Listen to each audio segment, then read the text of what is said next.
যারা আপনার ভিডিও উঠছে না আজ এটা দুটো আসি না ধরো ধরো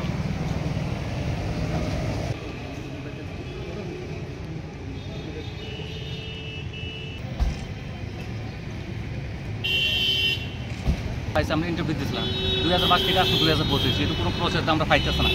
আর শান্তনু ম্যামে কিছুদিন আগে বলছে যে 6 মধ্যবর্তী এটা মানে 6 মাসের মধ্যে এটা কমপ্লিট করলে লাগিয়া মোটামুটি ম্যামে কইছে যে মোটামুটি মানে ডিএলএসের কি প্রসেসটা কমপ্লিট করলে 6 মাসের মধ্যে, কিন্তু আমরা 6 মাস কিতে অন্তত 6 মাসের উপরে হয়ে গেছে। আমরা আইতে আছে ইন থেকে কিছু পাইতে আসে না, আমরা মানে পাইতে আসে না আমরা এটার কোনো ইয়ে পাইতে আসে না।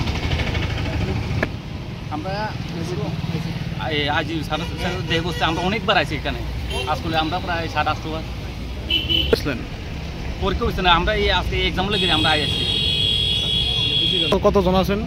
আমরা ক্যান্ডিডেট 249 জন আছে। হ্যাঁ 249 জন। আজকে যাইছেন? আজকে কি আজকে আমরা আইছে প্রায় আজকে যাইছে কত হয়েছে, কি কত হয়েছে? আজকে আইছে আমরা কইছি কিতানো এটা একটা কাগজ আছে বলে সিএম থেকে কাগজ চাইলে এরপর তার প্রসেসটা কমপ্লিট করবো, কিন্তু তারা আমরা ডেটটা দিছে না কি 2 মাসে কমপ্লিট করবো না 3 মাসে, আর তারা কি 10 বছর লাগে করলে হবে নাকি? আমরা বয়স তো শেষ, আমরা একটা জীবন তো এমনি শেষ স্যার। আমরা একটা চাকরির বিষয় তার প্রসেস কমপ্লিট